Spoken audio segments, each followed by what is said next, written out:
Good morning students, भौतिक विज्ञान की ऑनलाइन क्लास में आपका फिर से स्वागत है। आज जो है अपना टॉपिक किरण प्रकाशिकी में टेलीस्कोप होगा और टेलीस्कोप के दो प्रकार होते हैं, अपवर्तक दूरदर्शी और परावर्तक दूरदर्शी।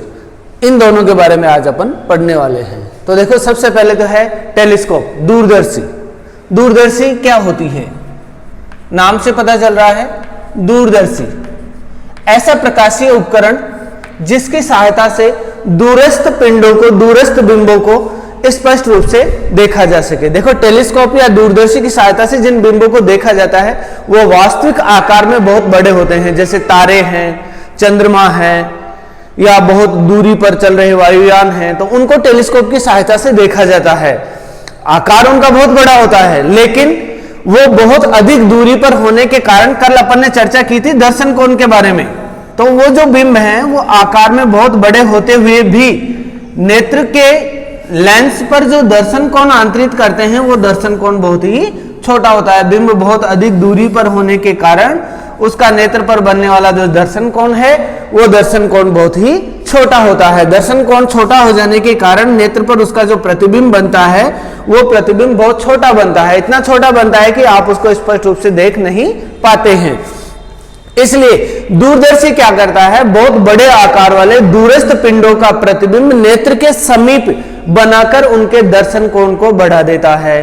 दर्शन कोण बढ़ जाने के कारण उस बिंब का प्रतिबिंब नेत्र पर बड़ा बनता है और वो अपने को स्पष्ट दिखाई देता है। तो सबसे पहली बात, दूरदर्शी कभी भी बिंब का आवर्धन नहीं करती है, उसे बड़ा करके नहीं दिखाती है। कारण, क्योंकि दूरदर्शी से जो पिंड, दूरस्थ पिंड देखे जाते हैं वो वैसे ही आकार में बहुत बड़े होते हैं। दूरदर्शी केवल उनका प्रतिबिंब नेत्र के समीप बनाकर दर्शन कोण का मान बढ़ा देती है। दर्शन कोण का मान बढ़ने के कारण उसका प्रतिबिंब नेत्र के अंदर बड़ा बनता है और वो अपने को स्पष्ट दिखाई देता है। तो दूरदर्शी जो है वो पहला जो टाइप है दूरदर्शी का वो है अपवर्तक दूरदर्शी, जिसमें लेंस को काम में लिया जाता है।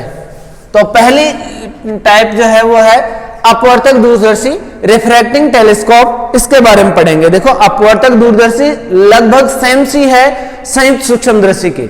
संयुक्त सूक्ष्मदर्शी में कल अपन ने पढ़ा था पिछले लेक्चर में कि जो अभिदृश्यक लेंस होता है, जिसे आप क्षेत्र लेंस भी कहते हैं, वो छोटे द्वारक का होता है और नेत्रिका बड़े द्वारक की। इसमें जस्ट उल्टा होता है, इसमें अभिदृश्यक बड़े द्वारक का होता है और नेत्रिका छोटे द्वारक की होती है। कारण इसका ये होता है क्योंकि बिंब बहुत अधिक दूरी पर रखे होते हैं तो उनसे आने वाले प्रकाश की तीव्रता बहुत कम होती है। बहुत कम तीव्रता के प्रकाश से प्रतिबिंब जो बनता है उसकी तीव्रता कम होने के कारण वो अस्पष्ट नजर आता है। इसलिए अभिदृश्यक लेंस का द्वारक बड़ा ले लेते हैं ताकि अधिक प्रकाश केंद्रित हो सके और तीव्रता प्रतिबिंब की बढ़ सके।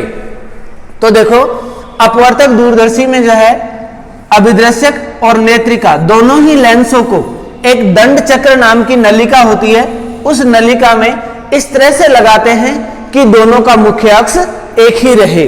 ध्यान रहे, इसमें जो है अभिदृश्यक लेंस जो होगा उसका द्वारक बड़ा होगा, वो बड़े द्वारक का लेंस होगा, और दूसरा लेंस जो आपकी नेत्रिका है वो छोटे द्वारक की होगी।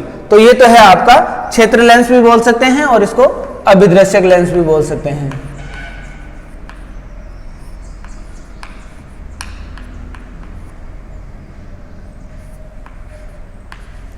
अभिदृश्यक लेंस और अभिदृश्यक लेंस की जो फोकस दूरी लेते हैं वो आप लेते हैं f0। इसके सामने की ओर जो है वो नेत्रिका लगी होती है और दोनों इस प्रकार लगे होते हैं कि दोनों का मुख्य अक्ष एक ही रहे। देखिए, दूरदर्शी दूरस्थ पिंडों को देखने के काम आती है, तो दूरस्थ पिंडों से आने वाले प्रकाश किरणें जो है वो एक दूसरे के समांतर आती हैं। तो एक दूसरे के समांतर आती हुई अभिदृश्यक लेंस से वो अपवर्तित होती हैं। थोड़ा सा बड़ा और ले लेते हैं नेत्रिका को, ये बहुत छोटा रह गया अभिदृश्यक की तुलना में, तो थोड़ा सा इसको बड़ा बना लेते हैं द्वारक। ये मान लो आपका नेत्रिका है। दंड चक्र जो नलिका होती है, ये नलिका इस प्रकार की होती है कि आप इसमें जो है दोनों नेत्रिका और अभिदृश्यक लेंस के मध्य की दूरी को कम ज्यादा कर सकते हैं। इनके बीच की दूरी जो है वो आप परिवर्तित कर सकते हैं, क्योंकि इसमें अभिदृश्यक से जो बनने वाला प्रतिबिंब है वो कहां बन रहा है वो बहुत महत्वपूर्ण होता है, उसी के आधार पर नेत्रिका उसका अंतिम प्रतिबिंब बनाती है। तो देखिए दूरदर्शी में दूरस्थ स्थित पिंडों को देखा जाता है, इसलिए वो दूरस्थ स्थित पिंड जो है उनसे आने वाला प्रकाश एक दूसरे के समांतर होता है। तो मान लिया जैसे ये मुख्य अक्ष के साथ कुछ कोण बनाते हुए एक दूसरे के समांतर प्रकाश किरणें आती हैं और ये यहां आकर के इससे अपवर्तित हो रही है। दूसरी प्रकाश किरण जो इसके पूर्णतः समांतर होगी, क्योंकि दूरस्थ पिंडों से आने वाला प्रकाश है तो आप प्रकाश किरणें एक दूसरे के समांतर ही लेंगे।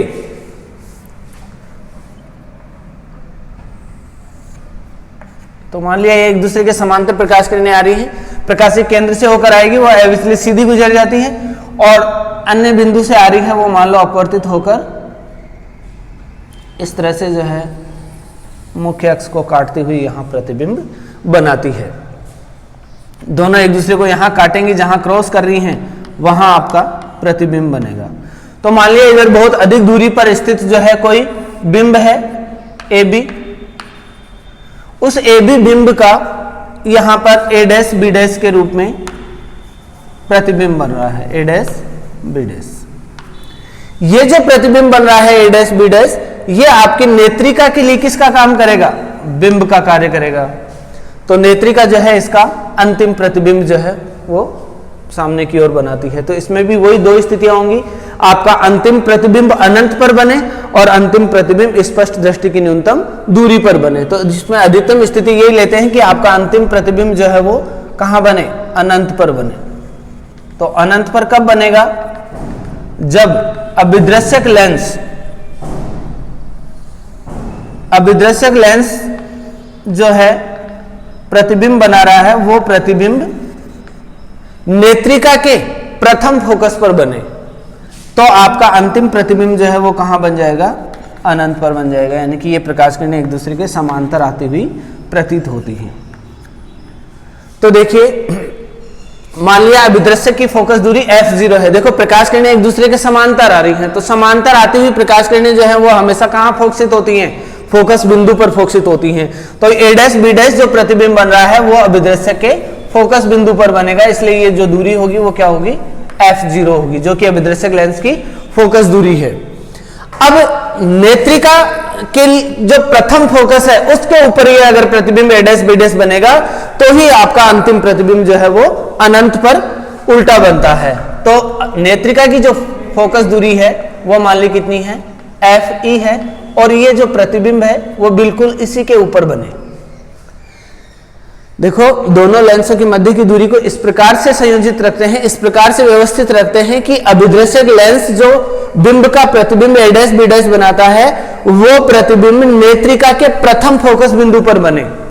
प्रथम फोकस बिंदु पर अगर बन रहा है तो नेत्रिका के लिए ये बिंब जो है फोकस बिंदु पर रखा है जो बिंब होगा, और इस बिंब का प्रतिबिंब नेत्रिका कहां बनाएगी? अनंत पर बनाती है। तो ये तो हुआ इसका किरण चित्र, ये है अपनी नेत्रिका। अब देखो इसकी अपने को आवर्धन क्षमता निकालनी है, तो आवर्धन क्षमता कैसे निकालें? वही कल वाली विधि, जैसे संयुक्त सूक्ष्म दृष्टि में आवर्धन क्षमता निकालते हैं बिल्कुल ऐसे यहां पर निकालते हैं। बिंब द्वारा नेत्र पर बना कोण और प्रतिबिंब द्वारा नेत्र पर बना दर्शन कोण, दोनों का जो अनुपात है वो इसकी आवर्धन क्षमता होगी। तो देखो बिंब अनंत पर रखा हुआ है तो वो सीधा सीधा नेत्र पर कितना कोण बना रहा है? अल्फा कोण बना रहा है। आप इस लेंस को हटा हुआ मान लो कि बिंब आपसे जैसे तारे कितनी दूरी पर बना रहे हैं, प्रकाश कितनी कोण बनाते हुए आ रहा है मुख्य अक्ष के साथ, वही नेत्र पर बना कोण होगा। तो नेत्र पर बना कोण ये अल्फा है, तो इधर वाला ये कोण भी कितना होगा? अल्फा ही होगा। और आपका प्रतिबिंब जो अनंत पर बन रहा है वो नेत्र पर कितना कोण बना रहा है? आप चाहे नेत्र की स्थिति यहां ले लें, चाहे आप नेत्र की स्थिति यहां ले लें, तो वो नेत्र पर इसके पैरेलली है प्रकाश किरणें, तो ये वाला जो कोण है वो कितना बन जाएगा? बीटा होगा, जो प्रतिबिंब द्वारा नेत्र पर बना कोण होगा। तो देखो प्रतिबिंब जो कोण बना रहा है वही आपका a डैश b डैश कोण बना रहा है बीटा। तो अब आपको आवर्धन क्षमता अगर इसकी निकालनी है तो आवर्धन क्षमता का सीधा सीधा फॉर्मूला क्या था? आवर्धन क्षमता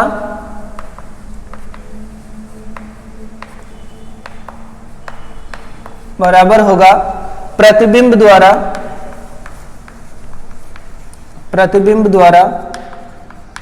नेत्र पर बना दर्शन कोण। जिसको किससे डिनोट करते हैं, अल्फा से, बीटा से सॉरी, और अनुपात में लेंगे बिंब द्वारा नेत्र पर बना दर्शन कोण। तो आपका टेलीस्कोप दूरदर्शी जो है केवल दर्शन कोण के मान को बढ़ा देता है, प्रतिबिंब को पास बना देता है, जिससे उसके दर्शन कोण बढ़ जाता है। तो प्रतिबिंब द्वारा नेत्र पर बना कोण बीटा और बिंब द्वारा नेत्र पर बना कोण अल्फा। तो दूरदर्शी की आवर्धन क्षमता m बराबर बीटा अपॉन अल्फा। अब यहां से आप बीटा का मान निकालें, कोण बहुत छोटे होते हैं तो आप बीटा को लगभग क्या लिख सकते हैं, tan बीटा, और अल्फा को लगभग क्या ले सकते हैं, tan अल्फा। tan बीटा का मान वही लंब बटे आधार करेंगे, तो लंब आपका आ जाएगा a डैश b डैश बटे आधार होगा fe, क्योंकि प्रतिबिंब आपका कहां बन रहा है, अनंत पर बन रहा है। और अल्फा का मान निकालें तो अल्फा का मान ये इधर जो कोण बन रहा है वो इधर कोण होगा, तो अल्फा का मान होगा a डैश b डैश बटे फोकस दूरी f0। तो a डैश b डैश बटे f0, a dash b dash से a dash b dash cut जाएगा और m बराबर आ जाएगा आपका f0 बटे fe। ये होगी दूरदर्शी की आवर्धन क्षमता। अगर आप चिन्ह परिपाठी काम में लेना चाहें तो चिन्ह परिपाटी में देखो a डैश b डैश मुख्य अक्ष के नीचे की तरफ नापी की दूरी है, इसलिए ऋणात्मक होगी। f0 जो है वो आप धनात्मक लेंगे क्योंकि आपतित प्रकाश किरण की दिशा में नापी गई दूरी है, जबकि नेत्रिका के लिए ये जो fe है आपतित प्रकाश के विपरीत दिशा में नापी गई दूरी है, इसलिए ये ऋणात्मक होगी। तो देखो अगर चिन्ह परिपाटी काम में लें तो केवल माइनस के साइन आ जाएगा यहाँ पर और कोई फर्क नहीं पड़ेगा। अगर चिन्ह परिपाटी के आधार पर आप देखते हैं तो m बराबर a डैश b डैश मुख्य अक्ष के नीचे का है इसलिए माइनस का, तो minus a dash b dash बटे fe आपतित प्रकाश किरण के विपरीत दिशा में, क्योंकि पोल से प्रकाशीय केंद्र से दूरी नापते हैं तो आपतित प्रकाश किरण के ये आपतित प्रकाश किरण और इसके विपरीत दिशा में दूरी नाप रहे हैं, इसलिए fe क्या होगी, माइनस fe होगी बटे a डैश b डैश वही ऋणात्मक साइन का होगा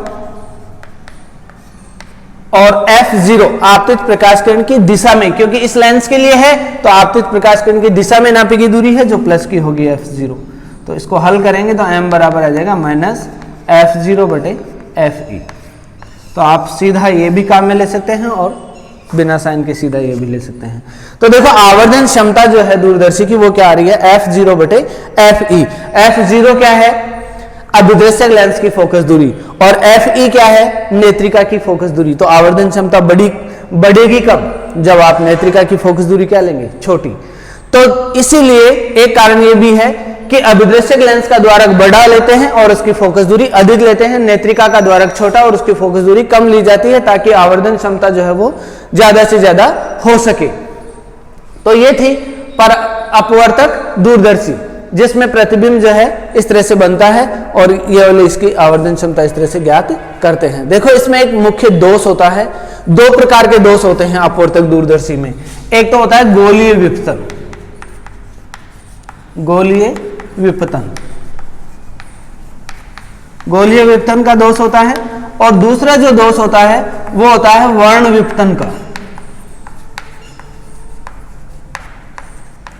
ये दो प्रकार के दोष इसमें पाए जाते हैं, गोलीय विपतन और वर्ण विपतन। इन दोनों दोषों के कारण इसके स्थान पर जो है आप परावर्तक दूरदर्शी को काम में लेते हैं। थोड़ा सा समझें ये दोष होते क्या हैं।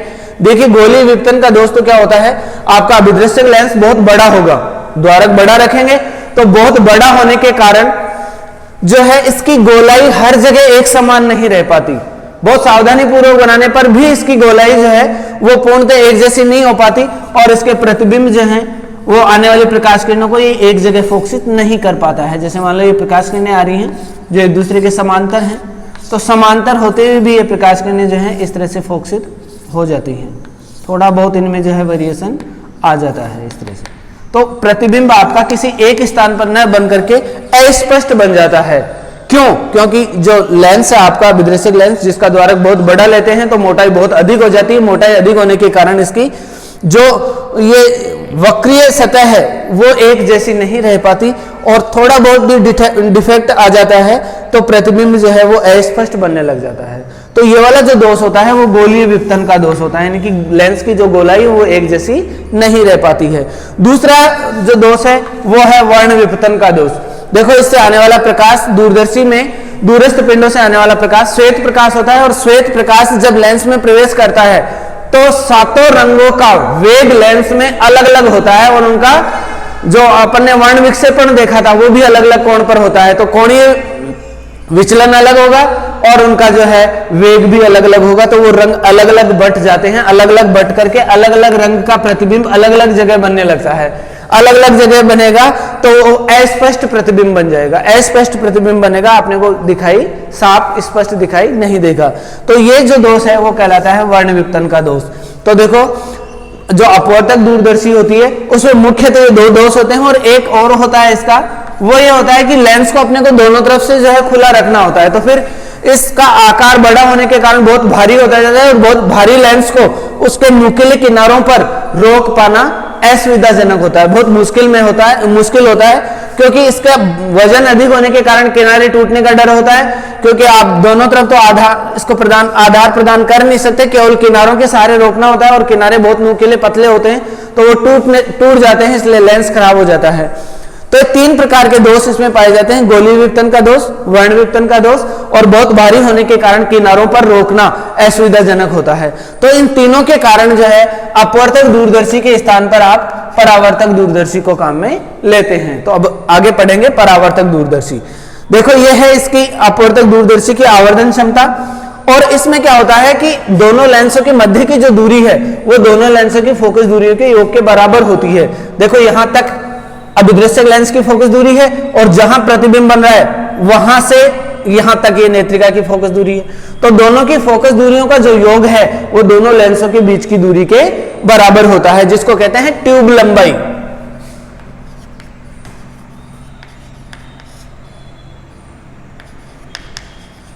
ट्यूब लंबाई, तो दूरदर्शी की जो ट्यूब लंबाई होती है जिसको कैपिटल एल से दर्शाया जाता है वो क्या होती है, f0 प्लस fe। तो ट्यूब लंबाई l बराबर f0 प्लस fe के बराबर होती है, यानी कि दोनों लेंसों की फोकस दूरियों का जो योग है वो दूरदर्शी की क्या कहलाती है, ट्यूब लंबाई कहलाती है। तो ये बात भी आप थोड़ा ध्यान में रखना। तो ये थी अपवर्तक दूरदर्शी। अब अपन पढ़ते हैं आगे परावर्तक दूरदर्शी। अपवर्तक दूरदर्शी में मुख्य तीन प्रकार के दोष पाए जाते हैं। इन दोषों के निवारण के लिए जो है अपवर्तक दूरदर्शी के स्थान पर अधिक काम में ली जाती है परावर्तक दूरदर्शी, क्योंकि उसमें प्रकाश का अपवर्तन न होकर परावर्तन होता है। परावर्तन होने के कारण इसमें वर्ण विपतन, गोलीय दोष और किनारों पर रोकवाना, तीनों ही दोष जो हैं वो दूर हो जाते हैं। तो अब जो अगला अपना टॉपिक होगा वो है परावर्तक दूरदर्शी। देखो परावर्तक दूरदर्शी में एक बड़े द्वारक का अवतल दर्पण काम में लेते हैं। लेंस के स्थान पर कौन सा काम में लेते हैं, अवतल दर्पण, जिसको अभिदृश्यक दर्पण भी बोलेंगे। तो एक बड़े द्वारक का अवतल दर्पण काम में लिया जाता है। जैसे मान लो कि ये अवतल दर्पण है जिसका द्वारक अपेक्षाकृत बड़ा होता है, और इस दर्पण को जो है वो आप अभिदृश्यक दर्पण भी कह सकते हैं। तो ये अवतल दर्पण है, पीछे वाला पृष्ठ जो है इसका परावर्तक पॉलिश कर दी जाती है पीछे पृष्ठ पर, तो सामने वाला जो पृष्ठ है वो परावर्तक पृष्ठ बन जाता है। तो ये अभिदृश्यक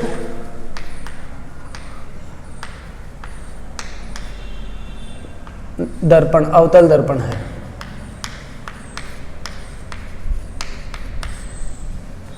देखिए दूरदर्शी है तो दूरस्थ पिंडों को देखने के काम आएगी, तो उनसे आने वाला प्रकाश एक दूसरे के समांतर होगा। तो एक दूसरे के समांतर गति करता हुआ प्रकाश आकर के अवतल दर्पण से परावर्तित होता है। मान लिया प्रकाश किरणें एक दूसरे के समांतर आती हुई यहां पर परावर्तित होती हैं। परावर्तन के पश्चात ये इनको क्या करेगा, अपने फोकस बिंदु पर फोकसित करेगा, क्योंकि प्रकाश किरणें एक दूसरे के समांतर आती हैं। तो जब भी प्रकाश किरणें एक दूसरे के समांतर आती हैं वो फोकस बिंदु पर फोकसित होती हैं। तो इनको जो है ये फोकस बिंदु पर फोकसित करता है। तो मान लो जैसे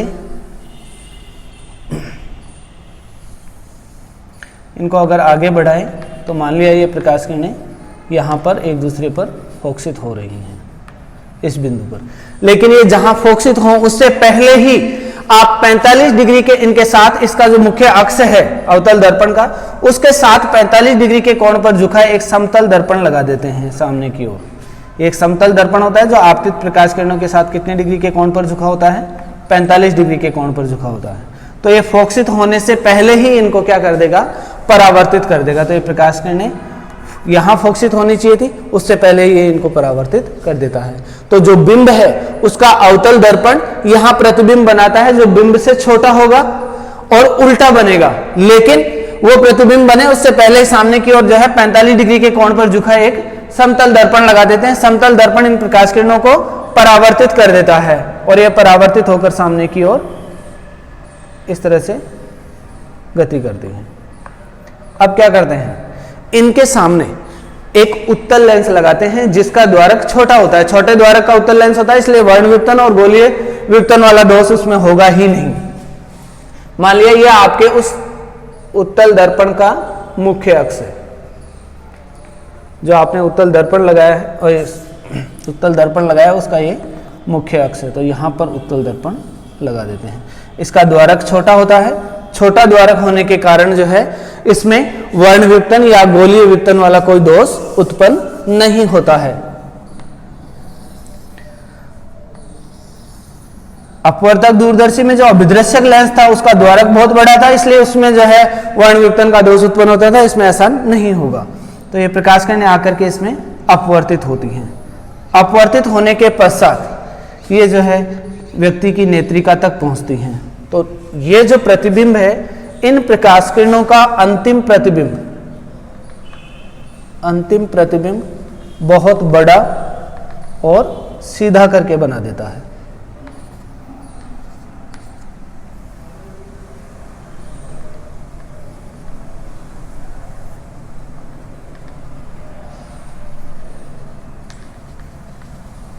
इस तरह से ये प्रकाश किरणें लौट जाती हैं अपवर्तित होकर, और यहाँ ये व्यक्ति इसको देखता है। ये व्यक्ति की आँख है, आँख से जो है वो इसको आपतित प्रकाश किरण को देखता है, तो उसको ये प्रतिबिंब जो है वो यहाँ नजर आता है, जो क्या होगा, सीधा होगा, बिंब से बहुत बड़ा होगा।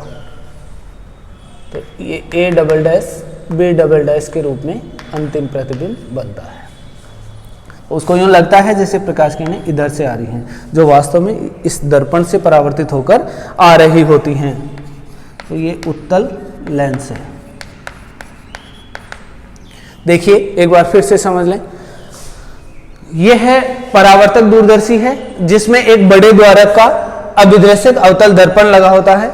यह दर्पण एक दूसरे के समांतर आती प्रकाश किरणों को फोकस बिंदु पर फोकसित करता है। तो फोकस बिंदु से थोड़ा पहले 45 डिग्री के कोण पर, इसके मुख्य अक्ष से 45 डिग्री के कोण पर झुका एक समतल दर्पण लगा देते हैं। यह समतल दर्पण इन आते हुई प्रकाश किरणों को फोकसित होने से पहले ही परावर्तित कर देता है। अगर ये फोकसित होंगी तो यहाँ ये जैसे मान लो इसका मुख्य अक्ष है, तो यहाँ प्रतिबिंब बनेगा जो उल्टा होगा, बिंब से छोटा होगा, लेकिन वो प्रतिबिंब बने उससे पहले ही इनको परावर्तित कर देता है और सामने की ओर लगे एक उत्तल लेंस से जाकर के अपवर्तित होती हैं। अपवर्तित होकर जो है नेत्र तक पहुंचती हैं। तो नेत्र को जो है ये प्रकाश किरणें यूं आती हुई दिखती हैं, तो इनको अगर पीछे की तरफ बढ़ाएं तो यहाँ पर प्रतिबिंब बनता है। तो ये जो प्रतिबिंब बन रहा है A डैश B डैश, वो क्या होगा, एक तो बड़ा होगा लेकिन बिंब से बड़ा नहीं होगा, क्योंकि बिंब तो वास्तव में बहुत बड़ा होता है, लेकिन उसका प्रतिबिंब पास में बन रहा है इसलिए बड़ा होगा। आभासी होगा क्योंकि काल्पनिक है, प्रकाश किरणों को पीछे की तरफ बढ़ाने से बन रहा है, तो आभासी होगा। सीधा होगा, यहां उल्टा प्रतिबिंब बन रहा था, उस उल्टे को जो है इसने परिवर्तित करके सीधा प्रतिबिंब बनाया। और कहां बनेगा, जो है लेंस के सामने की ओर, यानी कि आंखों के विपरीत दिशा में जो बिंब बन रहा है, इस उत्तल लेंस के लिए जो बिंब है उस बिंब के पीछे की ओर बन रहा है। तो इस तरह से ये अंतिम प्रतिबिंब बनता है A double dash B double dash के रूप में। तो ये थी अपनी परावर्तक दूरदर्शी। परावर्तक दूरदर्शी में केवल अभिदृश्यक लेंस जो होता है बड़े द्वारक का, उसके स्थान पर जो है ये अभिदृश्यक दर्पण काम में लेते हैं, जिससे गोलीय और वर्ण विवर्तन वाला दोष और उसको किनारों पर रोके जाने वाली जो असुविधा होती है वो दूर हो जाती है। तो इस तरह से जो है ये परावर्तक दूरदर्शी होती है। एक सिंपल सा परावर्तक दूरदर्शी का दूसरा डायग्राम भी आप देख सकते हैं, वो आप इस तरह से देखें कि ये अभिदृश्यक दर्पण है। इस दर्पण के मध्य वाले भाग में यहां पर ये खुला रहता है, तो एक दूसरे के समांतर आती हुई जो प्रकाश किरणें हैं, ये एक प्रकार से परावर्तक दूरदर्शी है जिसको आप इस तरह से भी समझ सकते हैं कि मान इस दोनों एक से ही हैं, इसमें लेंस काम में लेते हैं, इसमें लेंस की जरूरत नहीं होती, इसमें दो दर्पण ही होते हैं। तो ये भी परावर्तक दूरदर्शी है और ये भी परावर्तक दूरदर्शी है। अपने जो आरबीएससी के अंदर जो परावर्तक दूरदर्शी पढ़ते हैं वो ये वाली होती है। एनसीईआरटी में जो परावर्तक दूरदर्शी दे रखी है वो कुछ इस तरह से होती है। एक दूसरे के समांतर आती हुई प्रकाश किरणें जो है वो कहाँ फोकसित होंगी, फोकस बिंदु पर फोकसित होंगी। तो फोकस बिंदु पर आकर के ये इस तरह से फोकसित होती हैं। लेकिन इसमें जो है ये फोकसित हो उससे पहले ही सामने की ओर क्या लगा देते हैं, एक छोटे द्वारक का उत्तल दर्पण लगा देते हैं। यहां पर ये उत्तल दर्पण रख देते हैं और ये उत्तल दर्पण जो है वो इस तरह का होगा कि इसका जो प्रतिबिंब है, देखो ये आगे बढ़ नहीं पाएंगे, यहां पर ये इनको परावर्तित कर देगा उत्तल दर्पण, और ये परावर्तित करके जो है सामने की ओर इन्हें पुनः फोकसित करता है। तो ये फोकसित कहाँ हो, जैसे यहां पर ये फोकसित हो रही है, तो ये अंतिम जो है वो प्रतिबिंब यहाँ पर बनता है। यहाँ इसको जो है वो व्यक्ति द्वारा देख लिया जाता है। तो एक ये भी परावर्तक दूरदर्शी है जिसमें अवतल दर्पण और उत्तल दर्पण दोनों को काम में लिया जाता है। ये अवतल दर्पण है जो अभिदृश्यक दर्पण भी होगा, और ये नेत्रिका भी, इसको नेत्रिका दर्पण भी बोलेंगे, या फिर ये उत्तल आकार का दर्पण है, ये उत्तल दर्पण, और ये अवतल दर्पण। परावर्तक दूरदर्शी में ये एग्जाम्पल भी काम में ले सकते हैं और ये वाला भी काम में ले सकते हैं। तो ये थी आज आपकी परावर्तक दूरदर्शी और अपवर्तक दूरदर्शी। दो प्रकार की दूरदर्शी होती है। अपवर्तक दूरदर्शी में दोष पाए जाने के कारण अपवर्तक दूरदर्शी के स्थान पर परावर्तक दूरदर्शी को काम में लिया जाता है। तो आज आपका जो रे ऑप्टिक्स का जो टॉपिक था पूरा हुआ। अब कल की क्लास में अपन देखेंगे इससे संबंधित कुछ महत्वपूर्ण एग्जाम्पल और कुछ क्वेश्चंस। आशा करता हूं आपको ये समझ आई होगी अच्छे से। धन्यवाद।